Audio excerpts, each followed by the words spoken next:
নমস্কার বন্ধুরা, তিয়াসার রেসিপিতে সকলকে স্বাগত জানাই। আজ আমি সয়াবিন দিয়ে একটা দুর্দান্ত স্বাদের রেসিপি আপনাদের শেয়ার করতে এসেছি, যেটা মাছ মাংসকেও হার মানাবে। এখানে আমি 150 গ্রাম মতো সয়াবিন নিয়েছি। এবার এই সয়াবিনগুলোকে গরম জলে 3 মিনিট সেদ্ধ করে নেব। গ্যাসে আমি আগে থেকে একটা পাত্রে গরম জল করতে দিয়েছিলাম। সেই জলের মধ্যে সয়াবিনটাকে দিয়ে 2-3 মিনিট মতো সেদ্ধ করে নেব। আর আপনাদের হাতে যদি সময় থাকে তাহলে গরম জলে ভিজিয়ে 10-15 মিনিট রেখে দিতে পারেন। দেখুন বন্ধুরা, সয়াবিনটাকে আমি 3 মিনিট মতো গরম জলে সেদ্ধ করে নিয়েছি। এবার জল থেকে ছেঁকে আমি একটা পাত্রে তুলে নিচ্ছি।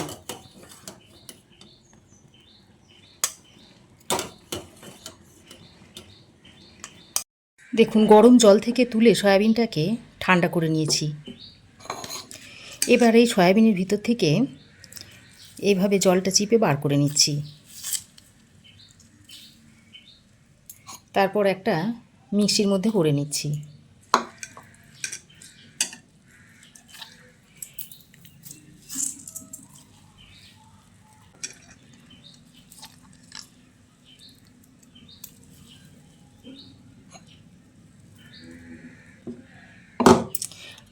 এবার আমি এর মধ্যে দিয়ে দিচ্ছি কয়েক টুকরো আদা আর কয়েকটা রসুন দিয়ে দিচ্ছি, আর দিচ্ছি 2টো কাঁচা লঙ্কা।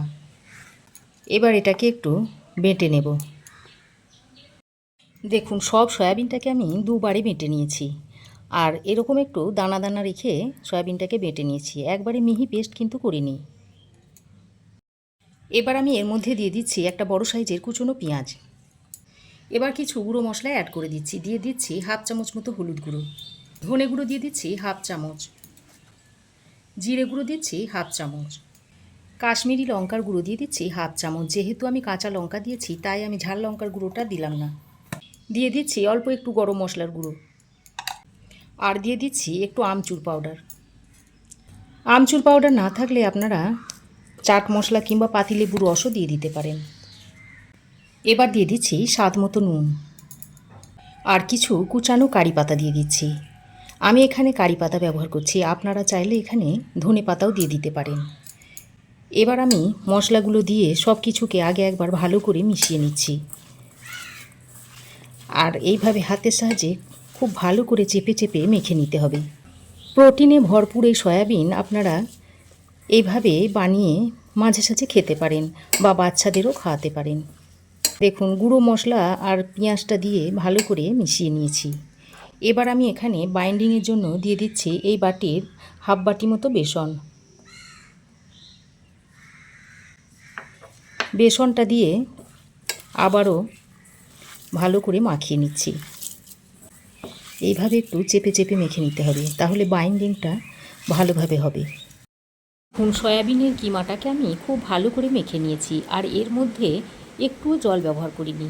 দেখুন, মিশ্রণটা তৈরি হয়ে গেছে। এবার আমি এর মধ্যে থেকে এরকম অল্প অল্প নিয়ে হাতে করে চেপে চেপে প্রথমে এরকম গোল বলের শেপ দিয়ে নিচ্ছি। একটু চেপে চেপে গোল, তা না হলে ভাজার সময় খুলে যেতে পারে। তারপর দেখুন, 2 হাতে এইভাবে একটু গোল করে নিচ্ছি। দেখুন, একটা সয়াবিনের কাবাব আমি তৈরি করে নিয়েছি। এবার একটা প্লেটে রেখে দিচ্ছি। একইভাবে বাকি কাবাবগুলোকে তৈরি করে নিতে হবে। সব কাবাবগুলো আমি এইভাবে আগে তৈরি করে নেব, তারপর ভাজবো। বন্ধুরা, এইভাবে বানিয়ে খাবেন, খেতে কিন্তু দুর্দান্ত লাগে। দেখুন, আরও একটা তৈরি করে নিয়েছি। তবে আপনারা আপনাদের পছন্দ মতো শেপ দিয়ে নেবেন। গোল, চ্যাপ্টা কিংবা লম্বা যে কোনো শেপ আপনারা দিয়ে নেবেন, আর ছোট বড়টাও আপনারা আপনাদের পছন্দ মতো করে নেবেন। দেখুন, সবগুলো কাবাবের শেপ আমি দিয়ে নিয়েছি। এবার ভেজে নেওয়ার পালা। কাবাবগুলো ভাজার জন্য আগে থেকে গ্যাসে একটা কড়াই বেশ ভালো করে গরম করে নিয়েছি। তারপর এর মধ্যে সাদা তেল দিয়ে দিচ্ছি। দেখুন, বেশ খানিকটা সাদা তেল আমি কড়াইয়ের মধ্যে দিয়ে দিয়েছি।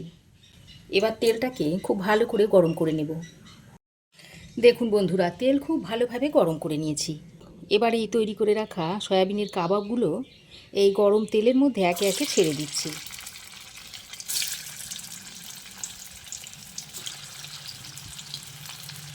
সবগুলো দেব না, সবগুলো একসঙ্গে ভাজা হবে না। যে কটা ধরবে সেই কটা এর মধ্যে দিয়ে ভেজে নেব। এখন আমি এই কাবাবগুলোকে কিন্তু নাড়াচাড়া করব না, কারণ এখন যদি নাড়াচাড়া করা হয় তাহলে কাবাবগুলো ভেঙে যেতে পারে। দেখুন কিছুক্ষণ পর কাবাবের এক সাইডটা দেখুন হালকা কালার এসে গেছে আর একটু শক্তও হয়ে এসেছে। এইভাবে আমি কাবাবগুলোকে উল্টে দিচ্ছি। এই সময় গ্যাসের ফ্লেমটাকে লো টু মিডিয়ামে করবেন, তাহলে কাবাবগুলো সুন্দরভাবে ভাজা হবে। আর হাই ফ্লেমে যদি কাবাবগুলো ভাজেন তাহলে উপরে প্রথমেই একটা কালার চলে আসবে আর ভিতরটা ভালোভাবে ভাজা হবে না, কাঁচা থেকে যাবে। তখন আর কাবাবটা খেতে একেবারে ভালো লাগবে না। দেখুন সবগুলো কাবাব আমি উল্টে দিয়েছি। এবার আমি গ্যাসের ফ্লেমটাকে লো টু মিডিয়ামে করে কাবাবগুলোকে উল্টে পাল্টে ভালো করে নেড়েচেড়ে ভেজে নেব। এই কাবাবটা ভাজতে কিন্তু খুব বেশি সময় লাগে না, অল্প সময়ের মধ্যেই কাবাবটা ভাজা হয়ে যায়।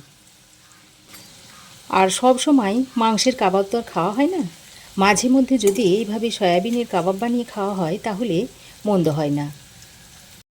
বাড়িতে যখন সবজিপাতি না থাকে তখন এইভাবে কাবাব বানিয়ে গরম গরম ডাল ভাতের সঙ্গে খেতে কিন্তু দুর্দান্ত লাগে। বন্ধুরা, এই এক ব্যাচ কাবাব আমার ভাজা হয়ে গেছে আর এটা ভাজতে প্রায় 3 থেকে 4 মিনিট মতো সময় লেগেছে। আর দেখতে দেখুন কত সুন্দর হয়েছে। দেখে বোঝাই যাচ্ছে না যে সয়াবিন দিয়ে তৈরি করেছি, যেন দেখে মনে হচ্ছে একেবারে মাংসের কাবাব। এবার এটাকে তুলে একটা পাত্রে রেখে দিচ্ছি। ওই একইভাবে বাকি কাবাবগুলো আমি ভেজে নেব।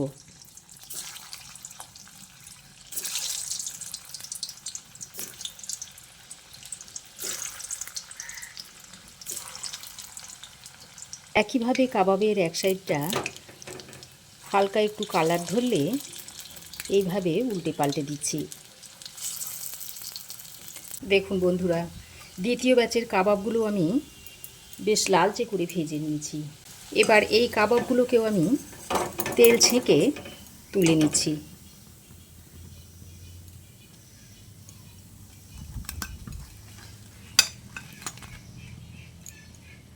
দেখুন সবগুলো সয়াবিনের কাবাব আমি ভেজে তুলে নিয়েছি আর দেখুন কি দুর্দান্ত দেখতে হয়েছে। দেখুন আর দেখুন একটাও কিন্তু ফেটে যায়নি।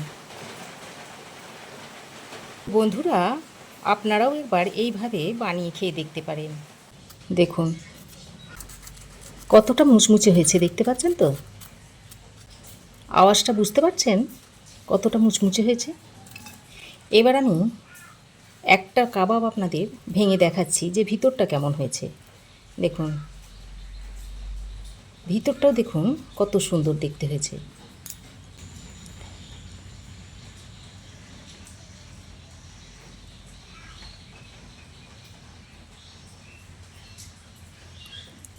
আমি এটা টমেটো সস দিয়ে সার্ভ করে দিয়েছি।